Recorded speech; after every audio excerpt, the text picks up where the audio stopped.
যে অধ্যায়ের নাম সেটা হচ্ছে জেনেটিক্সের দ্বিতীয় অধ্যায় দ্বাদশ শ্রেণীতে, যার নাম হচ্ছে বংশগতির আণবিক ভিত্তি। বংশগতির আণবিক ভিত্তি বলতে আগের চ্যাপ্টারে তোমরা দেখেছো ডিএনএ এর সম্পর্কে জেনেছো, জিনের সম্পর্কে জেনেছো, ক্রোমোজোমের সম্পর্কে জেনেছো, অনেক কিছু সম্পর্কে জেনেছো।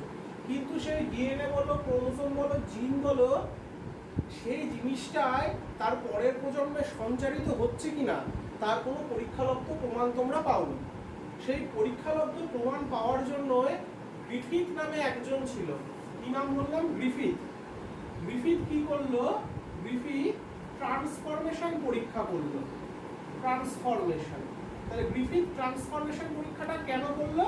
গ্রিফিথ ট্রান্সফরমেশন পরীক্ষাটা করলো যে ডিএনএ জেনেটিক বস্তু কিনা সেটা জানার জন্য। তাহলে প্রথমে আমি ট্রান্সফরমেশন কাকে বলে সেটা জেনে নিই। ট্রান্সফরমেশন হচ্ছে এমন একটা প্রক্রিয়া যেখানে একটা ব্যাকটেরিয়া অপর ব্যাকটেরিয়ার দেহে গিয়ে নিজের অপত্য তৈরি করবে। ধরো এখানে এ নামক একটা ব্যাকটেরিয়া আছে যার আকার এরকম, আর এখানে বি নামক এখানে ব্যাকটেরিয়া আছে যার আকার এরকম। তাহলে এ ব্যাকটেরিয়াটা কি করবে? বি ব্যাকটেরিয়াকে যাবে, বি ব্যাকটেরিয়াতে গিয়ে ওই কোষের মধ্যে অসংখ্য এ ব্যাকটেরিয়া সৃষ্টি করে এই কোষটাকে বিদীর্ণ করে অপত্য এ ব্যাকটেরিয়া তৈরি করবে। এই যে প্রক্রিয়াটা এর নাম হচ্ছে ট্রান্সফরমেশন। তার মানে একটা ব্যাকটেরিয়া অপর ব্যাকটেরিয়ার কোষে গিয়ে বংশবৃদ্ধি করলো। গ্রিফিথ এই পরীক্ষার মাধ্যমে প্রমাণ করতে চাইলো যে ডিএনএ জেনেটিক বস্তু কিনা। তাহলে গ্রিফিথের পরীক্ষায় এবার আসি। গ্রিফিথ পরীক্ষার জন্য দুই রকমের ব্যাকটেরিয়া নিল, একটা থ্রি আর R2 এই দুটো ব্যাকটেরিয়া নিয়েছিল। S3 ব্যাকটেরিয়াটা সেটা হচ্ছে ক্যাপসুল দ্বারা গঠিত, তার মানে চারপাশে ক্যাপসুলের আবরণ থাকবে, প্রোটিনের আবরণ থাকবে, কিন্তু R3 চারপাশে প্রোটিনের আবরণ থাকবে না। তাহলে R3 তে প্রোটিনের আবরণ বা ক্যাপসুল কাটা, আর S3 তে প্রোটিনের আবরণ বা ক্যাপসুল রাইট। এবার দেখো S3 ব্যাকটেরিয়াটা ইঁদুরের দেহে নিউমোনিয়া রোগ সৃষ্টি করতে পারে। নিউমোনিয়া রোগ মানে জানো তো? সেই নিউমোনিয়া রোগ বা সেপ্টিসেমিয়া রোগ সৃষ্টি করতে পারে, কিন্তু R2 ব্যাকটেরিয়াটা ইঁদুরের দেহে নিউমোনিয়া বা সেপ্টিসেমিয়া রোগ সৃষ্টি করতে পারবে না।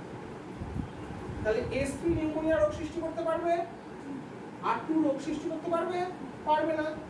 এবার গ্রিফিথ কি করলো? ইঁদুর নিল, ইঁদুরটায় প্রথমে R2 ব্যাকটেরিয়া দিল। তাহলে ইঁদুরটা কি সেপ্টিসেমিয়া ভুক্ত হবে বা নিউমোনিয়া ভুক্ত হবে? ইঁদুরটার দেহে কি নিউমোনিয়া রোগ দেখা যাবে? ইঁদুরটার দেহে নিউমোনিয়া রোগ দেখা গেল না। জীবিত R2 দিয়েছিল, দেখা গেল না। এবার ইঁদুরটার দেহে জীবিত S3 দিল, এবার ইঁদুরটার দেহে কি নিউমোনিয়া রোগ দেখা যাবে? নিউমোনিয়া রোগ দেখা গেল। এবার ইঁদুরটার দেহে তাপে মৃত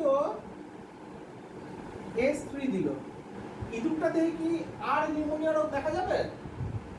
তাপে মৃত S3 দিল, তাপে মৃত মানে মরে গেছে ব্যাকটেরিয়াটা, তাহলে দেখা যাবে না। এবার গ্রিফিথ কি করলো? তাপে মৃত S3 দিল প্লাস জীবিত R2 একসাথে দিয়ে দিল। দেখা গেল ইঁদুরটা নিউমোনিয়া রোগ সৃষ্টি হয়েছে। দেখো ব্যাপারটা, তাপে মৃত S3 আর জীবিত R2 দিয়েছে, সেই কালচারে দেখা গেল অসংখ্য জীবিত S3 উৎপন্ন হয়েছে। উৎপন্ন হওয়ার কথা ছিল তো R2, তাই না? কিন্তু সৃষ্টি হয়েছে কি? জীবিত S3। তার মানে এই পোরশনটায় এমন কিছু একটা হয়েছে যেখানে তাপে মৃত থেকে জীবিত S3 হয়েছে। তাহলে এই প্রক্রিয়াটার নাম হলো কি? ট্রান্সফরমেশন। এবং ইঁদুরটা মারা গেল সেই প্রক্রিয়ার দরুন। তাহলে এই প্রক্রিয়ায় কি হলো? S3 ব্যাকটেরিয়াটা কি করলো? R2 ব্যাকটেরিয়ার মধ্যে গেল, দিয়ে অসংখ্য S3 তৈরি করে দিল। এই প্রক্রিয়াটার নাম কি দিলাম? ট্রান্সফরমেশন। এবং ট্রান্সফরমেশন প্রক্রিয়ার জন্য কি হয়ে গেল? ইঁদুরটা মারা গেল। কিন্তু সেই S3 ব্যাকটেরিয়ার কি গেল? S3 ব্যাকটেরিয়ার ডিএনএ যেতে পারে, S3 ব্যাকটেরিয়ার আরএনএ যেতে পারে, S3 ব্যাকটেরিয়ার প্রোটিন যেতে পারে, তাই তো? তিনটের মধ্যে কি গেল গ্রিফিথ বুঝতে পারলো না। তার মানে গ্রিফিথ প্রমাণ করতে পারলো না ডিএনএ জেনেটিক বস্তু। তাহলে গ্রিফিথের পরীক্ষার মাধ্যমে প্রমাণ আমরা পেলাম না ডিএনএ জেনেটিক বস্তু। গ্রিফিথের পরীক্ষা ক্লিয়ার হলো। আর একবার বলছি, গ্রিফিথ S3 নিয়েছিল যেটা নিউমোনিয়া রোগ সৃষ্টি করতে পারে, গ্রিফিথ R2 নিয়েছিল যেটা নিউমোনিয়া রোগ সৃষ্টি করতে পারে না। জীবিত R2 দিল, ইঁদুরটা বেঁচে রইল। জীবিত S3 দিল, নিউমোনিয়া রোগ সৃষ্টি হলে ইঁদুরটা মারা গেল। তাপের মতো S3 দিল, ইঁদুরটা বেঁচে রইল, তার মানে নিউমোনিয়া হলো না। তাপের মতো S3 না জীবিত R2 দিল, সেখানে দেখা গেল পেট্রি ডিশে অসংখ্য জীবিত S3 তৈরি করলো এবং ইঁদুরটা মরে গেল নিউমোনিয়া রোগে। তাহলে কি হলো? তাহলে এমন কিছু গেল, সেই R2টা S3 তে কনভার্ট হয়ে গেল এবং ইঁদুরটা মরে গেল। তাহলে কি গেল? ডিএনএও যেতে পারে, আরএনএও যেতে পারে, প্রোটিন যেতে পারে। গ্রিফিথ সেটা প্রমাণ করতে পারলো না। এবার তারপরে আরেকজন এই পরীক্ষার সূত্র ধরে এগোলো। কে এগোলো? তার নাম হচ্ছে অ্যাভেরি, ম্যাকলিওড, ম্যাককার্টি। তিনজন বিজ্ঞানী ছিল, অ্যাভেরি, ম্যাকলিওড আর ম্যাককার্টি। তারাও ট্রান্সফরমেশন করলো। তারা প্রথমে পেট্রি ডিশ নিল, পেট্রি ডিশে কিচ্ছু দিল না। কিছু না দিয়ে দেখা গেল সেই ইঁদুরটার দেহে জীবিত স্ত্রী আছে। তার মানে সেই প্রক্রিয়া কোনটা? ট্রান্সফরমেশন প্রক্রিয়াটা বন্ধ করা গেল না কিছু না দিয়ে। তার মানে পেট্রি ডিশে S3 পাওয়া গেল এবং ইঁদুরটা মরে গেল। এবার কি করলো? তারা ভাবলো প্রোটিন গেছে, ট্রান্সফরমেশন পরীক্ষায় প্রোটিনের মাধ্যমে হয়েছে, তাই তারা প্রোটিনেজ দিয়ে দিল। প্রোটিনেজ কি করবে? প্রোটিনের ক্রিয়াটাকে নষ্ট করবে। তাও দেখা গেল ট্রান্সফরমেশন হলো, S3 পাওয়া গেল আর ইঁদুরটাও মরে গেল। এবার তারা ভাবলো যে আরএনএ গেছে, তারা কি দিল? আরএনএস দিল। তাও দেখা গেল ট্রান্সফরমেশন হলো, S3 পাওয়া গেল, ইঁদুর মরে গেল। এবার তারা কি করবে? ডিএনএস দিল। তখন আর ট্রান্সফরমেশন প্রসেসটা হলো না, কারণ কি ডিএনএটা যেতে পারলো না, ডিএনএ ক্রিয়াকে নষ্ট করে দিল। তার মানে জীবিত S3 আর উৎপাদিত হতে পারলো না, ইঁদুরটা বেঁচে গেল। তার মানে গেল কে? গেল হচ্ছে ডিএনএ। তার মানে ডিএনএ জেনেটিক বস্তু। গ্রিফিথ এটা ট্রান্সফরমেশন পরীক্ষার সাহায্যে প্রমাণ করতে চেয়েছিল কিন্তু পারলো না। করলো কে? Avery, McLeod, ম্যাককার্টি। এই হচ্ছে ডিএনএ জেনেটিক বস্তু, সেটা ট্রান্সফরমেশন পরীক্ষার মাধ্যমে প্রমাণ। এরপর একটা পরীক্ষা হলো, সেই পরীক্ষার নাম দিল কি? ট্রান্সডাকশন। এই পরীক্ষাটা আনলো হার্জে এবং চেজ। হার্জে চেজের ট্রান্সডাকশন পরীক্ষাটা কেমন? তাহলে ট্রান্সডাকশন জিনিসটা কি আগে জানি। ট্রান্সডাকশন জিনিসটা জানতে গেলে ব্যাকটেরিওফাজ জানতে হবে। ব্যাকটেরিওফাজ কি? ব্যাকটেরিওফাজ হচ্ছে একটা ভাইরাস যে ব্যাকটেরিয়ার দেহকে আক্রমণ করে ব্যাকটেরিয়াগুলোকে ধ্বংস করে ফেলে। এই যে ভাইরাসের যে কেবলমাত্র জেনেটিক বস্তুটা যায়, সেইটা প্রমাণ করলেই বোঝা যাবে ডিএনএ জেনেটিক বস্তু। খালি তো এটা যাবে, এটা তো ডিএনএ। এ ব্যাকটেরিয়ার কোষে যাবে, অসংখ্য ভাগ সৃষ্টি হবে এবং ব্যাকটেরিয়াটা ধ্বংস হয়ে যাবে। এই পরীক্ষা প্রমাণ করার জন্য সে বাইরের এই যে ভেতরের ডিএনএটাকে P32 দ্বারা ডিনোট করলো এবং বাইরের ক্যাপসুলটাকে S35 দ্বারা ডিনোট করলো। তাহলে ট্রান্সডাকশন পরীক্ষায় কোনটা যায়? ডিএনএটা যায় না বাইরের ক্যাপসুলটা যাবে? ডিএনএটা যাবে। তার মানে অপত্যে কি পাওয়া যাবে? P32 পাওয়া যাবে না S35 পাওয়া যাবে? P32 পাওয়া যাবে। তাহলে P32 দেখে আমরা সহজেই বুঝতে পারবো যে ব্যাকটেরিয়ার দেহে ডিএনএটা গেছে, ক্যাপসুলটা যায়নি।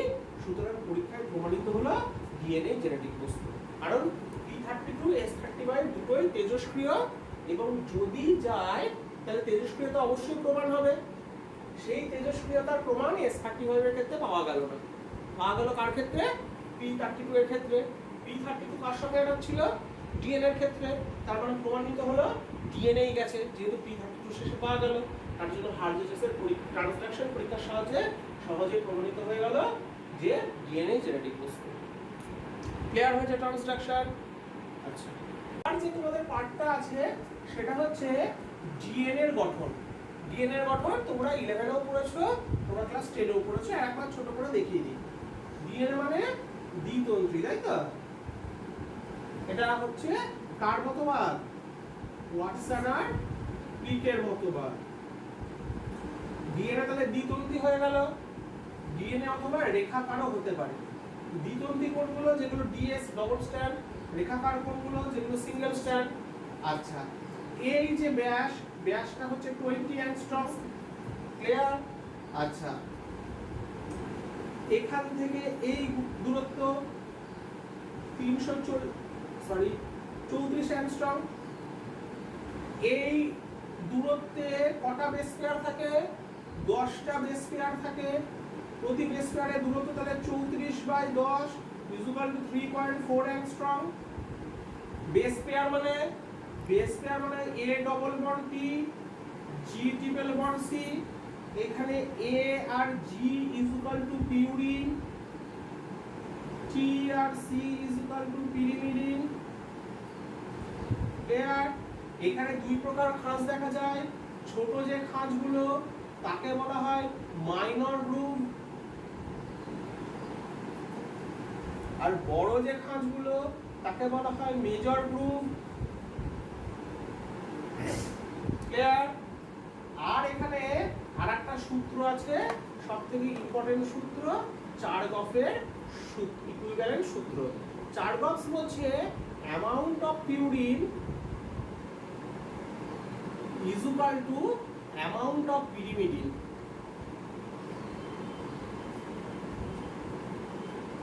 তাহলে অ্যামাউন্ট অফ পিউরিন মানে A + T = G + C, তাই তো?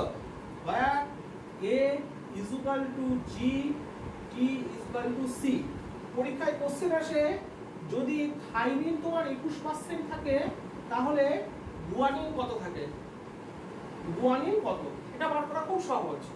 এইদিকে 50, এইদিকে 50, তার মানে T 21, A 29%, তার মানে G ও 29%, যেহেতু A = G।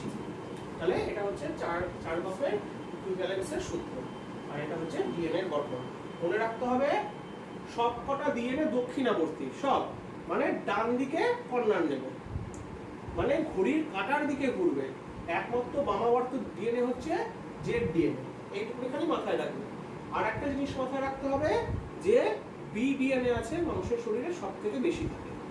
এই হচ্ছে তোমাদের ডিএনএ এর গঠন। ক্লিয়ার হয়েছে ডিএনএ এর গঠনটা? DNA structure পড়ালাম।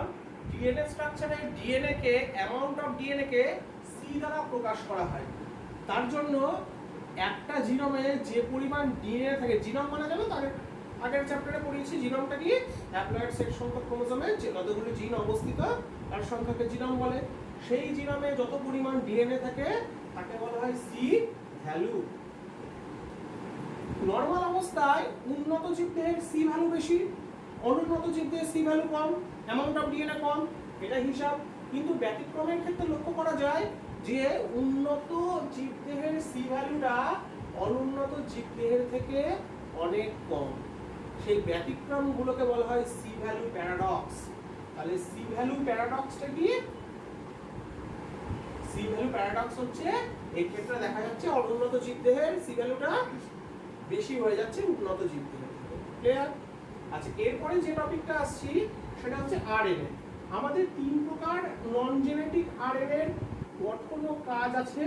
সেটা হচ্ছে non genetic RNA mRNA, non genetic RNA tRNA, আর নন জেনেটিক আরএনএ আরআরএনএ। সেখানে এমআরএনএ আর টিআরএনএ সবথেকে বেশি ইম্পর্টেন্ট। এমআরএনএ গঠনটা আমি একটু দেখি। এমআরএনএ গঠনে আমি লম্বা দুটো দাগ কেটে দিলাম। লম্বা দুটো দাগের 5 প্রাইম দিলাম, 3 প্রাইম দিলাম। এই এমআরএনএ এর প্রথম যে অংশটা তাকে বলা হয় ক্যাপ। ক্যাপ কেন? এই ক্যাপ হওয়ার জন্যই সে রাইবোজোমের সঙ্গে চিনতে পারে এবং অ্যাটাচ হতে পারে। এখানে একটা মিথাইল গ্রুপ যুক্ত থাকে। তারপরে অংশটা হচ্ছে NC1 বা নন কোডিং রিজিয়ন 1। এখানে 10 থেকে 100টা অ্যামাইনো অ্যাসিড থাকতে পারে। এরা কিন্তু প্রোটিন সংশ্লেষের জন্য কোনো কোড বহন করবে না। তার জন্য এর নাম কি দিয়েছি, নন কোডিং রিজিয়ন 1। এরা প্রোটিন সংশ্লেষের কোনো কোড বহন করবে না। তারপরে থাকে সূচনা কোডন বা স্টার্ট কোডন। স্টার্ট কোডনটা সবসময় হয় AUG।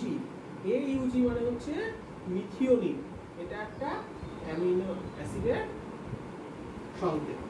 AUG সবসময় মিথিওনিনই হবে। তাহলে স্টার্ট কোডন কোথায় থাকলো, NC1 এর পর, তাহলে বিক্রিয়া স্টার্ট হয়ে গেল আমার। আচ্ছা, তারপর থাকে কোডিং এরিয়া। কোডিং এরিয়ায় তুমি 900 থেকে 1500টা অ্যামাইনো অ্যাসিড পাবে। তাহলে এই কোডিং এরিয়ায় কি হবে, প্রোটিন সংশ্লেষের জন্য কোড বহন করবে। তারপরে থাকবে এখানে স্টপ কোডন। স্টপ কোডন হলো কি, মানে সমাপ্তিকরণ codon, UAA, UAG, UGA, number opal আর প্রক্রিয়া। এই স্টপ কোডনের বিক্রিয়া শেষ হয়ে যাবে, যে কোনো বিক্রিয়া। তারপর থাকবে হচ্ছে NC2। এখানে মোটামুটি 50 থেকে 150টা অ্যামাইনো অ্যাসিড থাকবে যারা প্রোটিন সংশ্লেষের জন্য কোড বহন করবে না। তারপর থাকবে পলিএটেল। পলিএটেল, পলিএটেলটা কি, পলিএটেল মানে এখানে অ্যাডেনিন বেশি থাকবে। এরা কি করবে, সাইটোপ্লাজমের বলো, নিউক্লিয়াসের বলো, এনজাইম থেকে গোটা এমআরএনএ কে রক্ষা করবে। নিউক্লিয়াস এনজাইম থেকে গোটা এমআরএনএ কে রক্ষা করবে। এখানে অ্যাডেনিন বেস পেয়ারটা বেশি থাকবে, তার জন্য এর নাম হয়েছে পলিএটেল। এটা হচ্ছে এমআরএনএ এর গঠন। আরেকবার বলি, ফার্স্টের অংশ ক্যাপ, এখানে মিথাইল গ্রুপ যুক্ত আছে। এটা রাইবোজোমকে রেকগনিশন বা চিহ্নিতকরণ এবং আবদ্ধকরণ হতে সহায়তা করে। তারপর একটা NC1, NC1 মানে নন কোডিং রিজিয়ন 1। এখানে 10 থেকে 100টা অ্যামাইনো অ্যাসিড আছে। তারপরে স্টার্ট কোডন। স্টার্ট কোডন হচ্ছে AUG, সবসময় মিথিওনিন হবে। তারপর আছে কোডিং এরিয়া, এখানে 900 থেকে 1500টা অ্যামাইনো অ্যাসিড রয়েছে। তারপর আছে স্টপ কোডন, UA, UGA আর UAG, এটা কি করবে, বিক্রিয়াটাকে শেষ করবে। তারপর NC2, এখানে 50 থেকে 150টা অ্যামাইনো অ্যাসিড থাকবে। আর শেষে থাকবে পলিএটেল। পলিএটেল মানে এখানে কার আধিক্য বেশি থাকবে, এ মানে অ্যাডেনিন। অ্যাডেনিনের আধিক্য বেশি থাকবে, এটা নিউক্লিয়াস এনজাইম থেকে রক্ষা করবে। এমআরএনএ সবসময় কি করবে, এমআরএনএ সবসময় প্রোটিন সংশ্লেষ করবে। কোষের মধ্যে যাবতীয় যা প্রোটিন তার সংকেত এবং সংশ্লেষে সহায়তা করে এই এমআরএনএটা। এটা হচ্ছে এমআরএনএ এর কাজ। এমআরএনএ গঠন ক্লিয়ার হয়েছে, কাজ ক্লিয়ার। জিনিস আছে, কখনো কখনো এমআরএনএ আর প্রোটিন 1:4 অনুপাতে যুক্ত হয়। কত, 1:4 এমআরএনএ আর প্রোটিন, তাকে বলা হয় ইনফরমোজোম। ইনফর্ম পরীক্ষায় কোশ্চেন আসে যে ইনফরমোজোম কি, তখন তোমাকে বলতে হবে এমআরএনএ আর প্রোটিন 1:4 অনুপাতে যুক্ত। তারপরে তোমাদের যে নন জেনেটিক আরএনএটা আছে সেটা হচ্ছে টিআরএনএ। এই টিআরএনএটা দেখতে লবঙ্গ দানার মতো, তার জন্য বিজ্ঞানী হলি এর নাম করেছিল ক্লোভার লিফ মডেল, মানে লবঙ্গ দানার পাতার মতো এটাকে দেখতে, তার জন্য এর নাম কি বললাম, ক্লোভার লিফ মডেল। পরীক্ষায় এটা খুব ইম্পর্টেন্ট। এই ক্লোভার লিফ মডেলটা তুমি যদি দেখো তাহলে এর টোটাল 5টা বাহু আছে। 5টা বাহু কি কি ডিনোট করি, 1 নম্বর বাহু, 2 নম্বর বাহু, 3 নম্বর বাহু, 4 নম্বর বাহু, 5 নম্বর বাহু। এই 5টা বাহু আছে। এই 5টা বাহুর 1 নম্বর বাহুটা নিয়ে প্রথমে আগে আসি। এই বাহু নিয়ে আগে আসতে গেলে আগে জানতে হবে স্টেম কাকে বলে, তারপরে জানতে হবে লুপ কাকে বলে। স্টেম হচ্ছে যেখানে বেস পেয়ারটা তৈরি হবে। বেস পেয়ার মানে A double bond U, G triple bond C যেখানে তৈরি হবে তাকে বলছে বেস পেয়ার। আর লুপ কাকে, যেখানে বেস পেয়ার তৈরি হবে না তার জন্য তাকে বলছে লুপ। তার মানে এটা লুপ, এখানে বেস পেয়ার তৈরি হচ্ছে না, আর এইগুলো স্টেম। এইখানে স্টেম, এইখানে স্টেম, কিন্তু এইখানে লুপ। এখানে লুপ কিন্তু এখানে স্টেম। এবার শুরু করা যাক যে গঠনটা। ফার্স্ট বাহুটার নাম হচ্ছে অ্যাকসেপ্টর। সে কি করে, অ্যামাইনো অ্যাসিডকে অ্যাকসেপ্ট করে। প্রোটিন সংশ্লেষণের সময় অ্যামাইনো অ্যাসিডকে এইখানে অ্যাকসেপ্ট করে। এর মুক্ত প্রান্তে 4টে নিউক্লিওটাইড থাকে যার সিকোয়েন্স হচ্ছে ACC এবং তারপরে একটা যে কোনো কিছু হতে পারে। এর এখানে 7টা বেস পেয়ার একত্রিত হয়ে স্টেম গঠন করছে। তাহলে 7টা বেস একত্রিত হয়ে কি গঠন করবে, স্টেম গঠন করবে। এটা কি করবে, অ্যামাইনো অ্যাসিডকে অ্যাকসেপ্ট করবে, তার জন্য এর নাম কি দিয়েছি আমি, অ্যাকসেপ্টরাল। সেকেন্ড যে বাহুটা আছে সেটা হচ্ছে ডিএইচইউ বাহু, ডাইহাইড্রক্সি ইউরিডাইন আর্ট। এখানে যদি তুমি দেখো তাহলে তিন থেকে চারটে বেস পেয়ার এর স্টেম গঠন করছে, স্টেম, আর 7 থেকে 11টা বেস বললাম, বেস পেয়ার বলিনি, লুপটা গঠন করছে। এই বাহুটা কি করে, এই বাহুটা একটা এনজাইম যার নাম অ্যামিনো অ্যাসাইল টিআরএনএ সিনথেটেজ, সেই এনজাইমটাকে গ্রহণ করতে সাহায্য করে। এই বাহুটা কি করলো, অ্যামিনো অ্যাসিডকে গ্রহণ করলো। এই বাহুটা কি করলো, অ্যামিনো অ্যাসাইল টিআরএনএ সিনথেটেজকে গ্রহণ করলো। এর পরের যে বাহু আছে তার নাম হচ্ছে অ্যান্টিকোডন। এটা হচ্ছে 3 নম্বর বাহু। এই 3 নম্বর বাহুতে দেখবে 5টা বেস পেয়ার স্টেম গঠন করবে আর 7টা বেস লুপ গঠন করবে, নিউক্লিওটাইড লুপ গঠন করবে। এখানে তুমি শেষ প্রান্তে অ্যান্টিকোডন দেখবে। অ্যান্টিকোডন মানে যে কোনো একটা সংকেত, ধরো ইউএজি থাকলো, সরি ইউএজি তো হবে না, ইউএসি থাকলো, তাহলে এর উল্টোটা কি হবে, এ আসবে, এখানে টি আসবে বা ইউ আসবে, আর এখানে জি আসবে। তাহলে এই একটা কোডন এর উল্টো দিকে জয়েন হবে, তাহলে এটার নাম কি দিলাম, অ্যান্টিকোডন। এখানে যে কোডন থাকবে তার অ্যান্টি হিসেবে এইখানে আবদ্ধ হবে, তার জন্য এর নাম অ্যান্টিকোডন। ফোর্থ যে বাহুটা তার কোনো কাজ নেই, তার নাম হচ্ছে ভ্যারাইবেলার। সেটা কখনো কখনো 4 থেকে 5টা নিউক্লিওটাইড বিশিষ্ট হতে পারে, আবার স্থান বিশিষ্টে 13 থেকে 21টা নিউক্লিওটাইড বিশিষ্ট হতে পারে। পঞ্চম যে বাহু তার নাম টি5সি, থাইমিন সিউডোইউরেসিন সাইটোসিন আর। এই বাহুটা 7টা নিউক্লিওটাইড নিয়ে লুপ গঠন করে আর 5টা বেস পেয়ার মিলে স্টেম গঠন করবে। এর কাজ কি, এর কাজ হচ্ছে রাইবোজোমের সঙ্গে আবদ্ধ হওয়া। প্রোটিন সংশ্লেষের সময় রাইবোজোমের সঙ্গে আবদ্ধ হয় বলে একে রাইবোজোমাল আর্মও বলা হয়। তাহলে 5টা আর্ম হলো, প্রথমটা অ্যাকসেপ্টার, প্রোটিনকে অ্যাকসেপ্ট করে, দ্বিতীয়টা ডিএইচইউ, এ অ্যামিনো অ্যাসাইড টিআরএনএ সিনথেটেজকে অ্যাকসেপ্ট করে, তৃতীয় বাহুটার নাম অ্যান্টিকোডন, এ পরিপূরক কোডনকে অ্যাকসেপ্ট করে, 4 নম্বর বাহুটা ভ্যারাইবেল আর্ম, যেহেতু ভ্যারি করে নিউক্লিওটাইডের সিকোয়েন্সের উপরে দৈর্ঘ্য, তার জন্য এর নাম ভ্যারাইবেল আর্ম, এ কোনো কাজ করে না। আর পঞ্চম বাহুটা হচ্ছে টি সিউডোইউরেসিন সাইটোসিন আর্ম, এটা কি করে, রাইবোজোমকে অ্যাকসেপ্ট করতে সাহায্য করে। এই টিআরএনএ এর কাজ হচ্ছে প্রোটিন সংশ্লেষের সময় অ্যান্টিকোডন গ্রহণ করা আর প্রোটিন সংশ্লেষের সময় সহায়তা করা, এই টিআরএনএ এর মুখ্য কাজ। আর শেষ যে নন জেনেটিক আরএনএ আছে তার নাম হচ্ছে আরআরএনএ। এর গঠনটা আসে না, এই আরএনএ এর খালি কাজটা আসে, কাজ হচ্ছে রাইবোজোম গঠন করতে সহায়তা করা, এই আরআরএনএ এর কাজ। এই হচ্ছে তোমাদের 3 প্রকার আরআরএনএ গঠন বর্ণনা। এরপরে যেটা আসছে সেটা হচ্ছে সেন্ট্রাল ডগমা। সেন্ট্রাল ডগমা আসছে সেটা হচ্ছে সেন্ট্রাল ডগমা। সেন্ট্রাল মানে কি, কেন্দ্র, তাই তো? আমাদের জীবনের পুরো লাইফ সাইকেলটা 3টে বিক্রিয়াকে কেন্দ্র করে হয়। এক হচ্ছে রেপ্লিকেশন। রেপ্লিকেশন মানে কি জানো?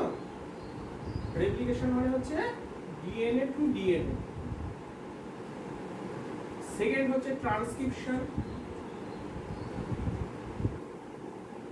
ট্রান্সক্রিপশন মানে হচ্ছে ডিএনএ টু আরএনএ। আর থার্ড হচ্ছে ট্রান্সলেশন। ট্রান্সলেশন হচ্ছে আরএনএ টু প্রোটিন।